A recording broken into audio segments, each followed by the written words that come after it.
All right, so y'all, I've got a treat with me right here, right now. Y'all don't know this guy. A lot of y'all know who he is, but don't really know who he is or anything. Because they probably remember the one that had black hair. Black hair, done age a little bit now, huh? Yep. This is actually, I've seen you several times. This is my first time to actually meet you in person. My dad has met you several times and stuff like that. But this guy right here is with Hatton-Brown Publishing. You're one of the co-owners, right? That's correct.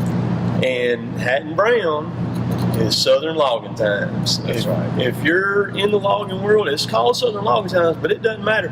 If you're in the logging world, whether you're here in the Southeast, the South, or whatever, or you're out in California or Washington State or Oregon, people know who Southern Loggin Times is. And of course, y'all are one of the big sponsors here at the Mid-South Forestry Equipment Show. But this is Mr. DK Knight, and I call you the man with the plan. That's what Jordan, we talked about that a little bit. But we kind of got a little bit of a background, but fill everybody in. A lot of people probably don't. Have you ever been interviewed by anybody or sat down or anything like this before? Somebody talked to you? Not exactly like this for broadcast or video, but we had a 500th issue in Timber Harvester back in '03, and I was interviewed by one of our people to kind of give my history and that sort of thing as a column that he wrote. But let me back up and say too that it's not only Southern Loggin Times, it's also Timber Harvesting. That's right. I was going to get into that, which is our national publication, and it actually is older than SLT. But yeah, so. I've been there since March the 15th, 1968. It was a cloudy day. Yeah, so we've had a lot of good times, over the years, and we've got several magazines, 2 in logging, and 2 for mill operations, and lumber and plywood manufacturing, that sort of thing. And the latest magazine with bioenergy, but it's been a lot of fun.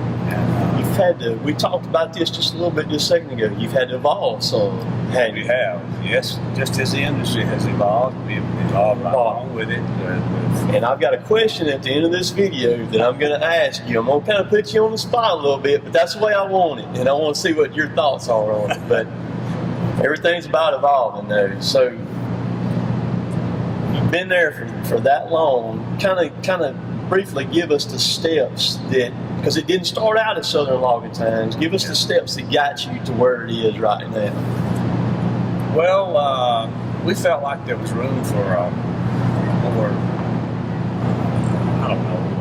more informal type magazine that mixed up entertainment as well as information.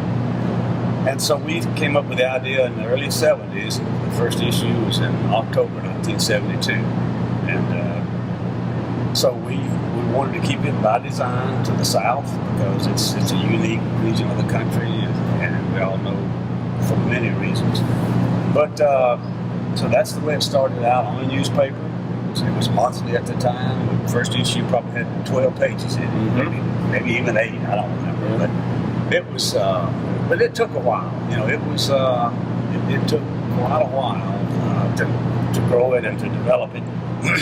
It was designed originally for dealers, primarily, to advertise, because we were getting national advertising in what was then called wood production and now timber harvesting.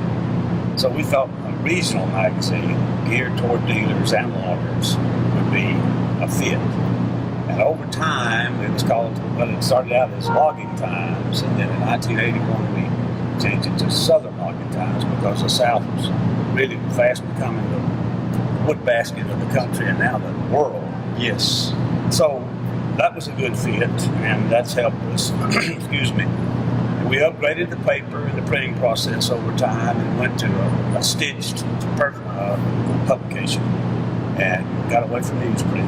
And so we could do a better job with 4-color process and all that. And so that's kind of where we are. And it Southern Loggin Times now, in fact, a few years ago, it became, as far as a publishing entity is concerned, from a revenue standpoint of our magazine family, it produces the most revenue. It's the only regional magazine we have, the only tabloid magazine we have, but it produces the most money. So it's your bread and butter of Hatton-Brown, is what it is. It is certainly a vital component of it. Yes, indeed. And it has a certain mystique. We've never been able to figure out exactly what it is about SLT that's so popular and so it's such an attraction. But I don't know. It's a combination, I think, of entertainment and big pictures, big pages. Pictures are big deals. Yeah. And so I think a lot of things factor into it, and we try to. It's just a lot of fun, and it's been interesting to watch it evolve. Very few dealers advertise in the magazine anymore. It's become more of a manufacturer publication. Sure, we have some dealer advertising, but most of the dealer advertising is in the classified section. Right. Yeah. I can remember we've logged forever, and I can remember back in the 80s, Dad getting the magazine and looking through it, being a kid, and just looking through it and things like that, and all the stuff that it had in there. But of course, now, this day and time, the digital, the internet, the social media stuff, which is YouTube, Instagram, Facebook, all that stuff like that, which I know you're familiar with, and you've had to probably come up to speed on it really quick in the last 4 or 5 years, because that's where everything is going now. That's correct. And I know that's been a huge evolution for y'all too, to kind of, because that opens up a whole new can of worms. You got to have IT people who can do websites and stuff, and then make sure that when they click on it, it works. Because I deal with a website, so a lot of people, they click on something they just take for granted that it's going to take you over here to where it's supposed to. But when you're beginning that, it doesn't necessarily work like that. And then you've got the whole team. How many people do you have there working at that? We've got probably part-time and full-time, 25, 26. And along those lines, Jordan Anderson has really pushed us in the video, y'all look, media world. Let's look. Right there's Jordan. Jordan's filming us, and I'm filming him right there. Just like last time. There we go. But Jordan has pushed us. He's pushed and prodded us. We're old school. Well, I shouldn't say he's a lot younger. That's right. He's younger than I am. But he's really helped us, and still Jordan's done a lot for us, and in many respects. But not only Jordan, but we do our own website maintenance and all that sort of thing. And, we should do a better job. We need to do a better job of that. But everybody's had to come around. I mean, it's a big thing. You're a huge part of the logging community. I mean, humongous. I mean, you look at a piece of pecan pie, and I mean, you're a big part of it because you've been this hub for forever. I mean, since back 72. That's 46 years. I mean, that's when I was born in 72. And you had the wherewithal back then and the foresight out there. Probably didn't know you gambled a little bit. A lot of things that we do, gamble a little bit.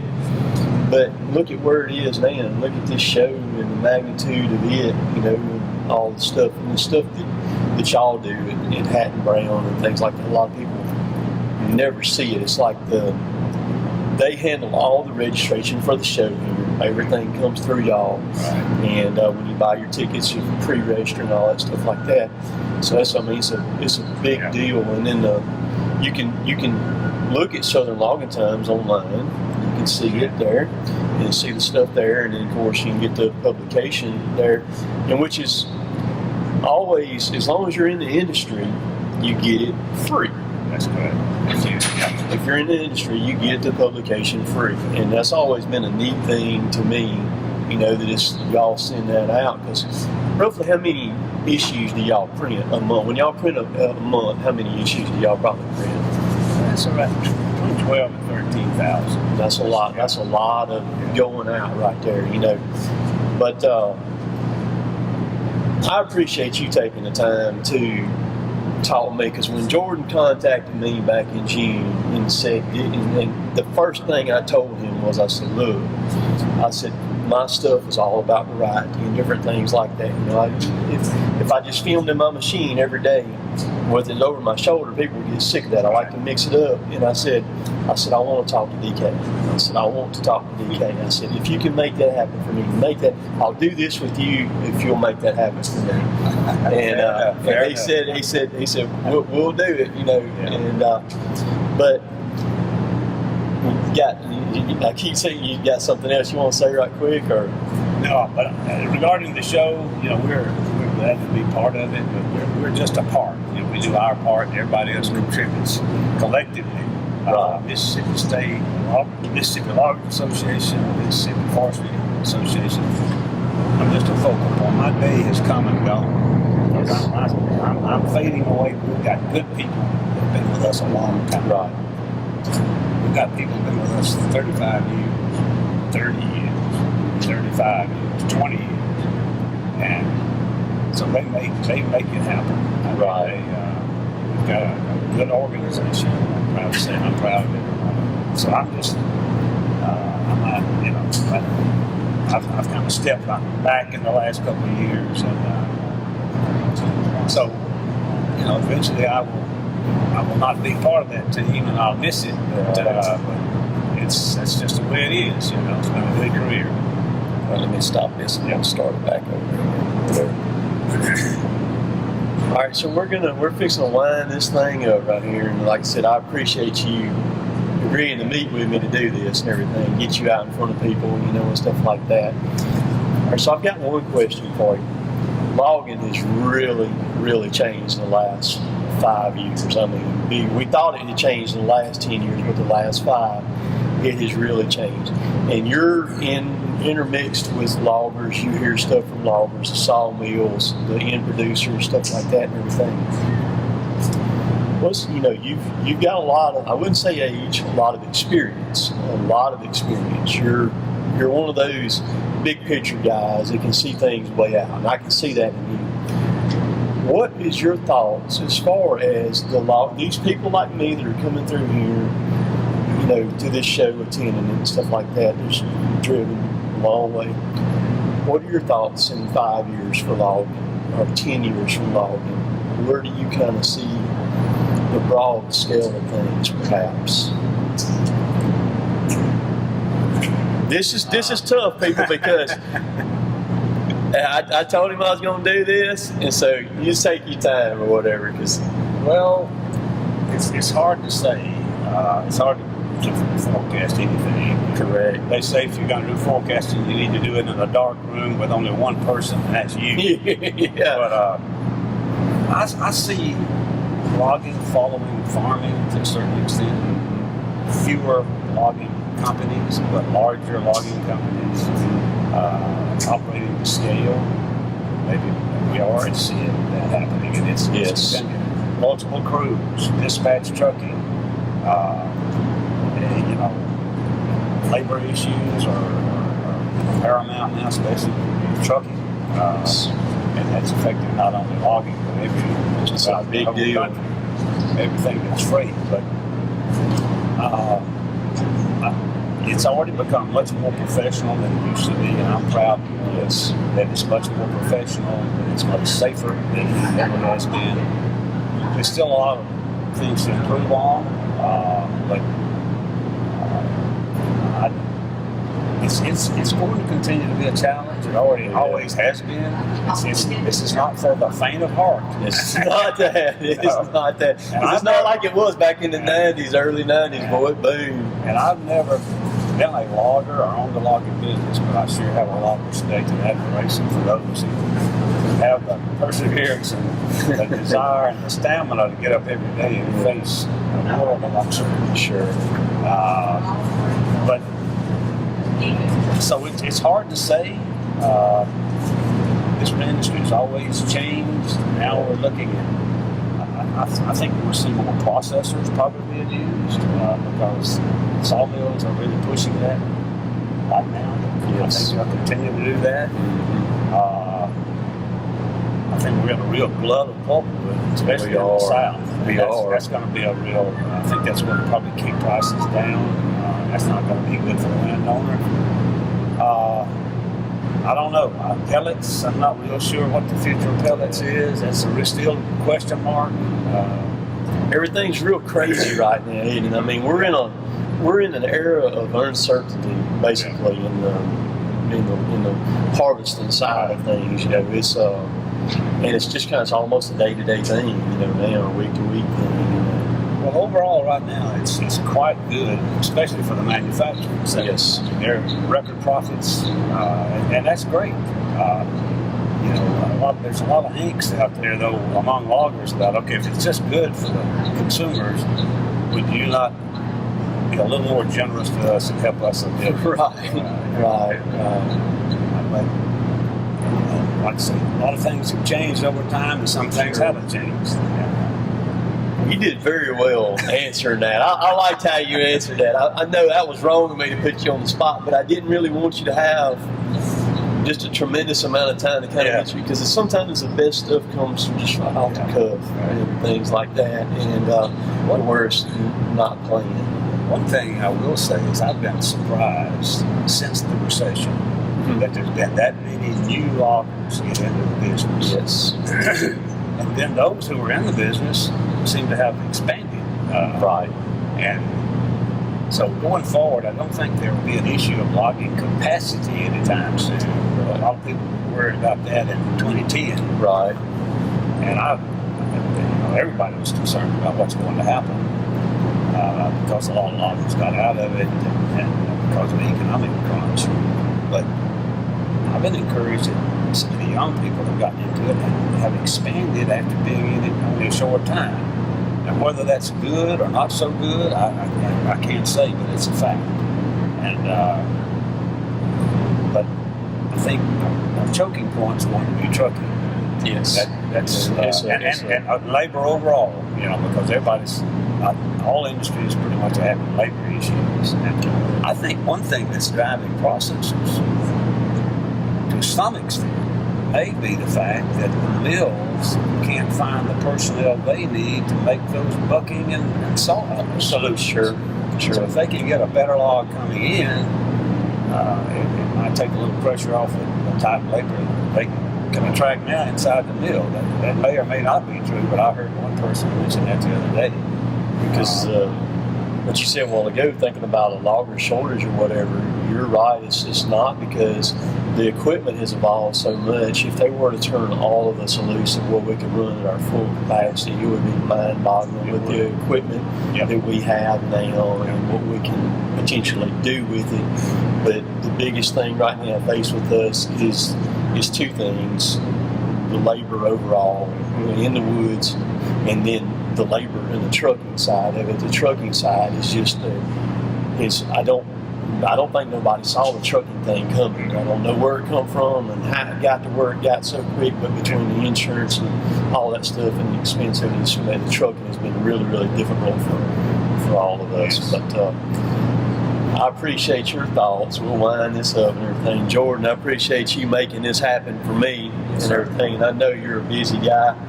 You're taking the time out, and so I'm gonna take my people I got with me, and I'm gonna throw this camera up, take my little camera. I'm gonna walk around and film and stuff like that. But man, I appreciate it. You're welcome, man. Yeah, Appreciate it. Always enjoy seeing your dad. He'll go to a show now.